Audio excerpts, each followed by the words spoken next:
The Cedric Maxwell podcast is brought to you by FanDuel, the exclusive wagering partner of the CLNS Media Network. Guys, this is probably one of the biggest, gets I'll have. This is I kind of consider him a friend, but didn't consider him a friend because he played with the Pistons, but he is my boy. Guys, we have Isiah Thomas, Hall of Famer. Zeke, how you doing right now? How are things going? I'm doing good, man. And I keep it simple, Max. I got food in the refrigerator. I got a car that I can drive, and I can pay the rent. I can pay my bills. That's all I ever wanted in life. Everything after that is, icing on the cake. So I'm good. Well, I'm gonna start off. I'm gonna jump off because the thing that was funny with me was every time I mention your name or I talk to somebody, it solicits one way or the other. Like Robert Parish, one of my best friends, going, he's so respectful, but then again, he said, "Man, I hate that little bastard." And the hatred is. But he said, "But boy, he could play his ass off." How does that make you feel when guys come at you like that? With like I hate him, but he could play. It makes me feel good. It's respect, particularly from whenever. And this is real talk. Whenever I get respect from a former Celtic, such as yourself, Robert, Kevin, you guys were all idols and mentors. So, I knew we wasn't supposed to be liked, but we were supposed to be respected. And I still talk to ML today.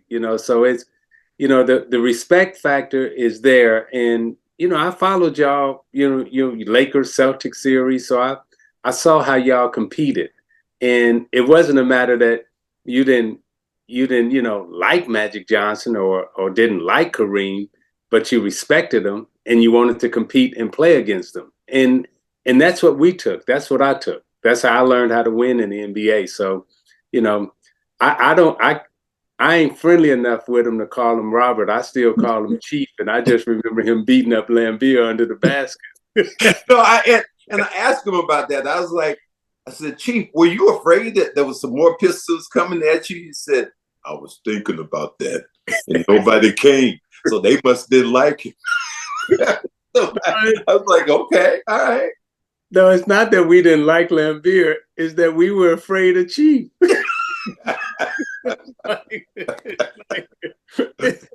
You played during this era that we talk about physicality, and you and I were talking about before when we were talking about Draymond Green, and Draymond was upset with me because I said, Draymond, during the '80s, you come in somebody's huddle, you might walk in, but you won't walk in the hell out. They won't carry you out. And you and I were talking about it on a program one day, and he got mad, but I was saying the physicality was real.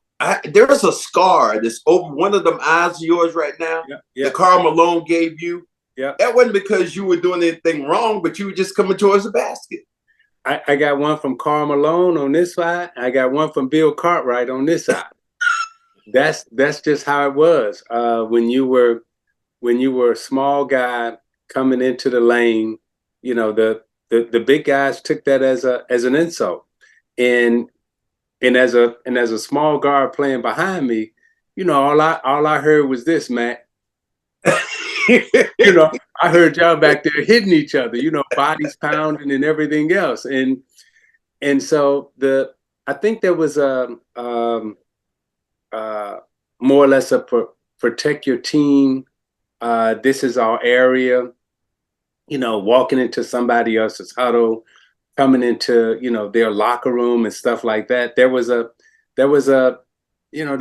manliness about it in terms of, if you come in here, you're going to have some consequences, right? Mm-hmm. Mm-hmm. And that was, it was an unspoken but spoken rule that these are lines that you don't cross when you're playing against somebody. And I remember when I first got into the league, first couple of times I went through my legs, Ricky Sobers grabbed me and was like, "Hey, I don't play that." You couldn't score on somebody and jump all up in their face and dance around, and there was just a certain code of conduct that you just didn't cross. There was a line that you didn't cross. Well, how did that change now?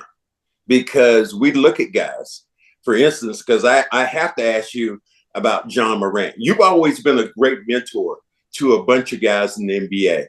And you see what's going on with Ja Morant, the gun and this and that. Here's the first thing I ask you, though, which is strange to me as a black man. I'm like, they say he was in a strip club.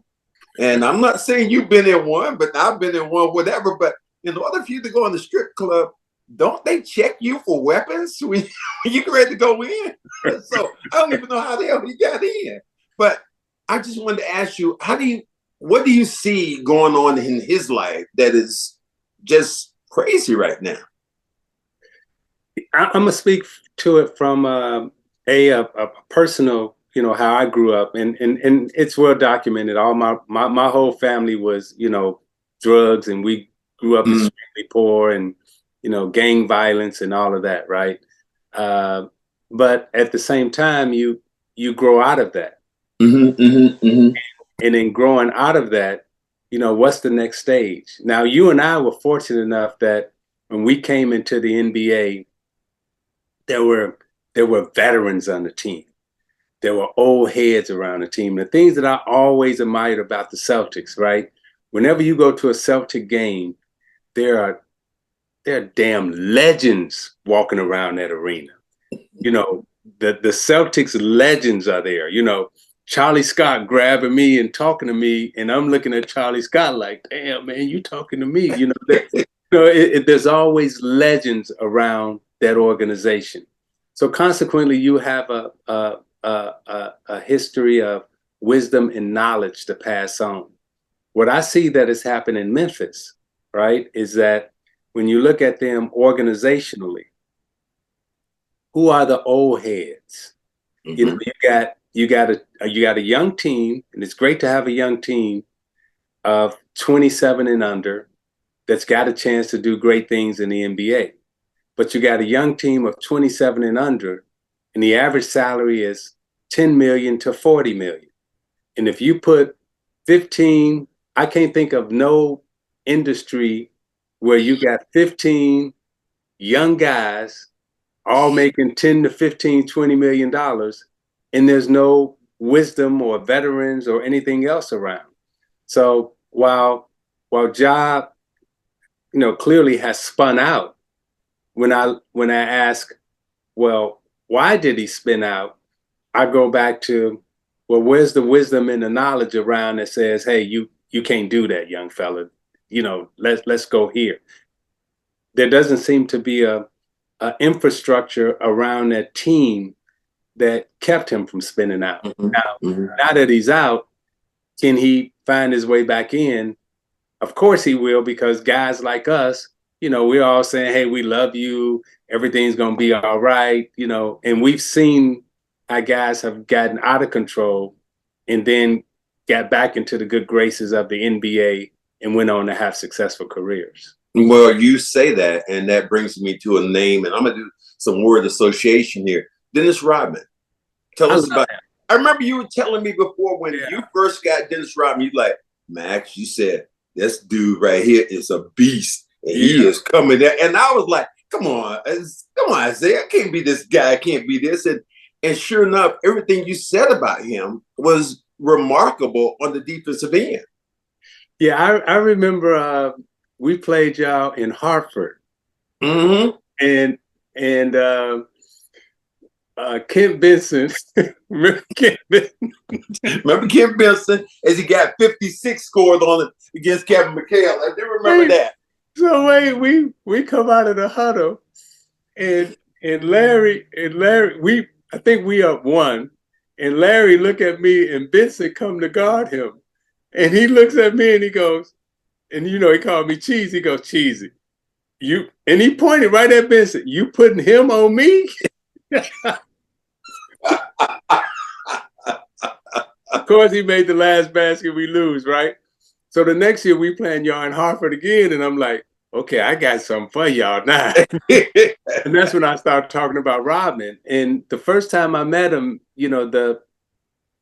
I had never seen an athlete like him. Like, we had great athletes, but his athleticism was a little different. his speed was a little different. Mm-hmm. And, the way he rebounded, the way he ran, the way he defended, and, just his energy and passion and love for the game, it was just on another level. And I love that guy. You know what? I didn't think it was real though when I first saw him. And then I started watching him over, and everything was a repeat of the repeat. It was genuine. If he would dive, he'd get people involved. But now I talked to Robert Parish about this too, and he said, and because he played with it in Chicago, he said, I've never played with anybody who was more different than they were on the court. And what I mean by that, he said, Dennis Rodman was one of the nicest guys around, but his persona, he wanted to build a persona that was completely different once he walked out of that locker room. Yeah. And I think it all started when, if you remember, Max, they weren't paying guys in the league for rebounding. Right. Absolutely. Right? And Rodman turned rebounding into a show. And he got paid for rebounding and defense. Yeah. Remember, y'all had a guy, a great Celtic there by the name of Paul Silas, right? Great rebounder, offensive rebounder. But guys they weren't getting paid. They weren't getting like the max contracts. They weren't getting the dollars. Yeah. The scores were getting the dollars. Rodman was, one of the first guys who got paid for rebounding and defense. He would have 15 rebounds and 2 points. And back then you weren't getting paid for that.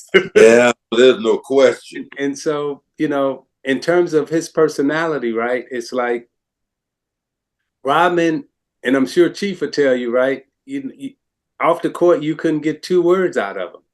Wow. He never really spoke. Now he'll create a party, and then he'll just watch. But he never said anything, man. But I loved him as a teammate. He was dependable. He knew all his assignments. He was smart as hell in terms of, defending people, and the way he talked about defending.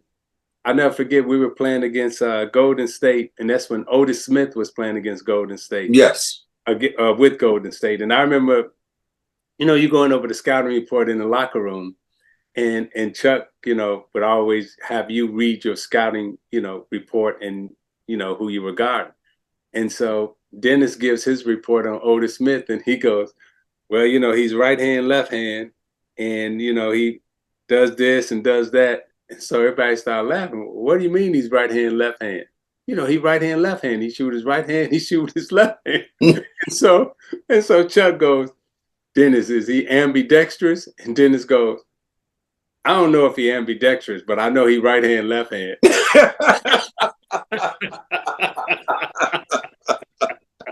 Oh my God. No wonder you guys had so much fun. I mean, you got names, and I look at you, and your life has been so well documented, from being an all-star to going to New York. Your relationship with the New York fans, with Dolan, that's a soap opera in itself. That was kind of crazy. Can you just pull the curtain back and tell me a little bit about that? Coming to New York, when I first got to New York, and you can go back and look at some of the articles, right? Fans had stopped coming to the games, and you were actually calling some of the games. Fans stopped coming to the games, and there was, can the Garden ever get back to what it was? And the payroll and the salaries and everything was high. So when I came in, I looked at the team, and we were really devoid of talent, right? We had the highest payroll in the league, but we didn't necessarily have the talent to support the payroll that we had. So what I wanted to do is try to find a way to get younger talent and infuse it into the team. So it was a high wire juggling act. And we were able to do that. But when you're doing it, under the New York media, there's some issues with it. So we turned around. My first year, we actually made the playoffs. I made the trade. I got Marbury in, got Tim Thomas, Nazi Mohammed in, Made a couple of trades, and we lose in the first round to New Jersey. And then we come to, actually, I remember us coming to Boston. This is when Doc Rivers, remember Doc was under a lot of pressure. Yes. A lot of pressure. And we ended up beating Boston in Boston. I think we beat y'all by about 20 or 30 that night. And they were in the stands holler, fire Doc, fire Doc. And that summer, they were hollering, fire Isiah. So it just changes, right? It changes just like that. And, but when you look at the talent, I always look back and I say, okay, we all get fired and we all get moved around in this league. But I always look at what I left, right? So in Indiana, Rick Carlisle took over for me there. He wins 60 games. I leave him with Jermaine O'Neal, Ron Artest, Al Harrington, Jeff Foster, Reggie was still there. Players, like real players, right? Mm-hmm. When I leave Toronto, I leave with, McGrady, Camby, Stoudemire, Doug Christie, and then Vince Carter, right? Ooh. So I leave New York. Five guys on the team that I left New York with became NBA champions. Wow. David Lee, Channing Frye, Trevor Ariza, Matt Barnes, and last but not least, Eddie Curry. Wow. I mean, those relationships that you built over the years, Isiah, how do you keep those all in a box? Because we know your relationship with Magic, so documented. I mean, that was like the craziest thing. Remember the first time us black men, we saw each other kind of the smooch on the cheek. We were like, what the hell? Yeah. And then the next thing you know, you guys were elbowing each other and punching each other. And then you came back later on and you see the reverse. You guys got back together, smoothed everything out, tears. It was so genuine, man. But again, like watching a soap opera. Yeah, so the hug and the kiss in terms of masculinity, right? We didn't know at that time how powerful that moment was going to be for the public, right? It was kind of like, it's like with your family, and it's like with black families when brothers and cousins greet each other, right? Right. It's a hug, it's an embrace, it's a kiss, it's family, right? Right. We don't greet each other with, "Hey, how you doing?" What's up? What's up? Yeah. So yeah, it's like it's more than that. Unless you in a fight with your brother. Yeah. Yeah. But with Magic and Mark, we had become so close. It was kind of like, so we were family. We would embrace each other every time we saw each other. But when we did it on the public stage, everybody was like, oh, yeah. Right? And we didn't realize, again, how powerful that moment was. But now, fast forward, every NBA game. When I say every NBA game, I mean every NBA game. Guys come up, they hug each other, yeah, embrace, It's almost X-rated now. Like, dude, let go of him. Exactly, right? Exactly. They hold him for a long time, and so breaking down that barrier, we didn't know, really didn't know, and now the NBA finals start, right? And so now our relationship changes during the finals.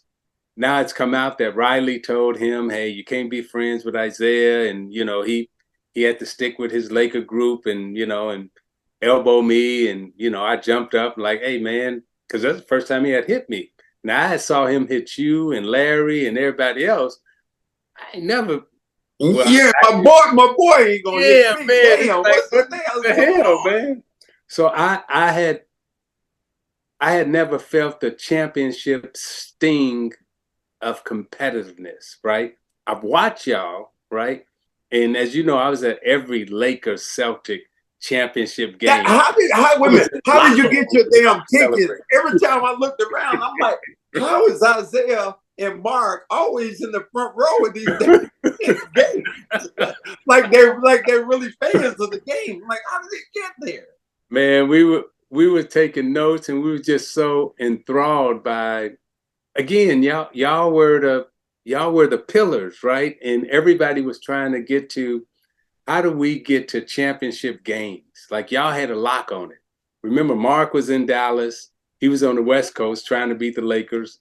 I was on the East Coast trying to beat y'all. So it's like, okay, we taking notes. Did you see that? Did you see that? Did you?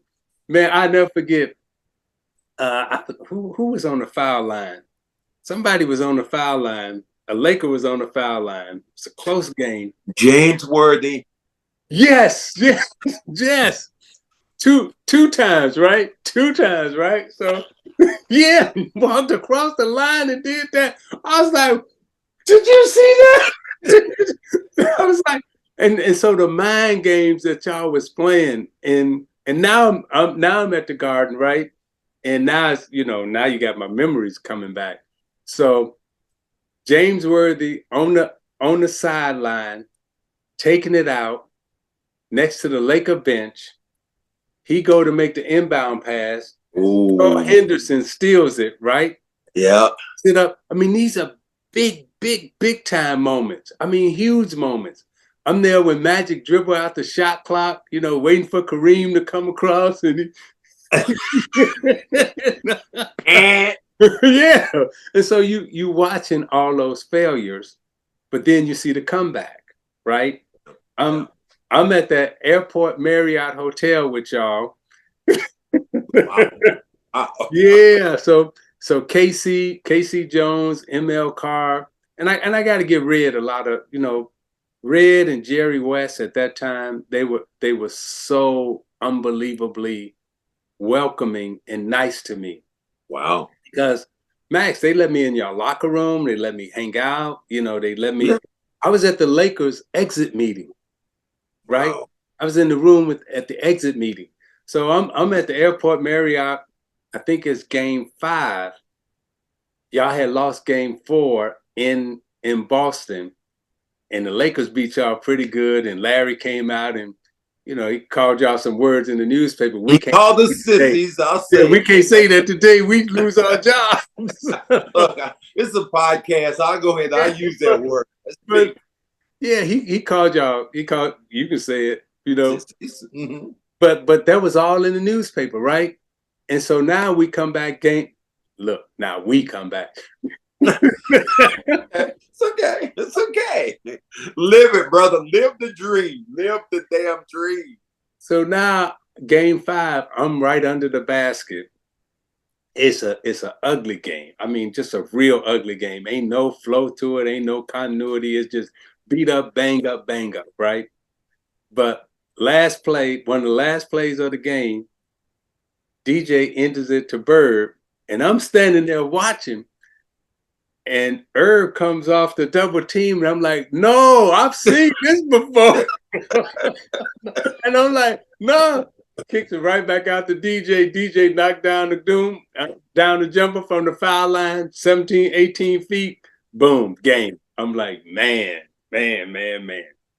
So those are things that you think about. Now, Celtic fans always remember Isiah for the pass that Larry Bird stole. Yes. They relish in that. They'll play that at the Garden and people will still celebrate. That had to be one of the worst moments basketball-wise for you, thinking about the play that you made, because you guys have made a great play, a great steal. Rick Mahorn there, my buddy, and makes a great steal, and you're trying to get the ball in so fast, and you don't see Larry Bird lurking in the weeds. Yeah. I hear that. My wife and I were driving home the other day, and we was listening to ESPN radio. Out of the blue, that's one of the promotions. So my wife turned to me and she goes, it's been a long time. How you feel about that? And I said, well, had we not come back and won, that would crush me, right? But it was a learning experience. So, that play, let me tell you how I got over that play. Because that's the most important thing. Yeah, because I'm going to talk to Grant Williams about that today. Yeah. 2 free throws, and it's like that stuff can sometimes harm you if you let it linger. Yeah, and Max, it was lingering on me. So we fly back home. How much time we got on this podcast? You got plenty of time, man. You do you. We'll make this a 2-part. I love you, dude. So after throwing the ball away, right? We got a chance to go to NBA Finals, so on, so on. So now we go in the locker room, and the locker room, y'all only had 2 showers that worked for us, right? Yeah, absolutely. They were all cold, and the locker room was about this big. Now I'm sitting right next to the shower, right? And so everybody, and I don't want to get in. I don't want to go in because I know I'm getting my ass beat up in there. So I'm waiting. I'm trying to be last to be in the shower by myself. So Max, everybody who walks by me, this is what you hear. Damn. And they walk into the shower, right? I don't get no pat on the back. It's gonna be all right.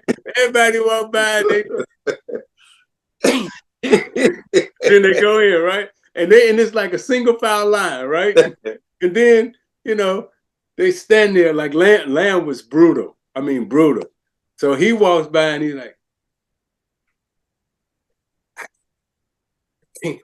I just can't fucking believe you. And we walk in the shower. So now we get on the bus. Now I'm crushed. I'm really crushed.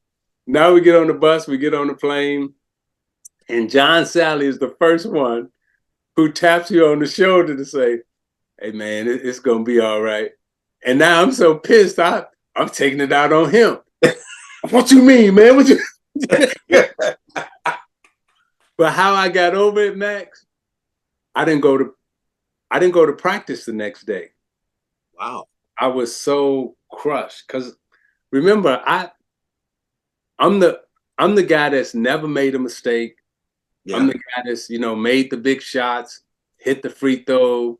I'm the most trusted guy on the team. I'm the dependable one, right? Mm-hmm. Mm-hmm. Grade school, high school, college, you can't find nowhere where Isiah Thomas messed up the game. Mm-hmm. Mm-hmm. And now this is the biggest moment of my career. Everybody, and I fail. Flat, right? And so I don't know how to handle this. I'm embarrassed. I'm ashamed. Mm-hmm. Like really embarrassed and ashamed. So I don't want to get up. I don't want to go to practice and laying in the bed. And my wife comes in. The phone rings. She said, you got a phone call. I go, no. She goes, no, I think you should take this call. And I'm like, so, hey, this is Bill Russell, young man. Wow. Wow, right? Wow.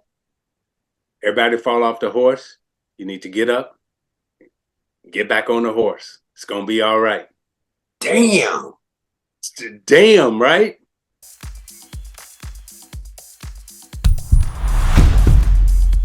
DJ walks up to me, taps me. You all right? Larry winks at me like, I am always saying the Celtics, the Celtics, the Celtics. Not only did y'all beat us, but y'all were also great teachers. I remember Larry Bird on the cover of Sports Illustrated. And then in the article, he said, these are his words, don't ever put a white guy on me.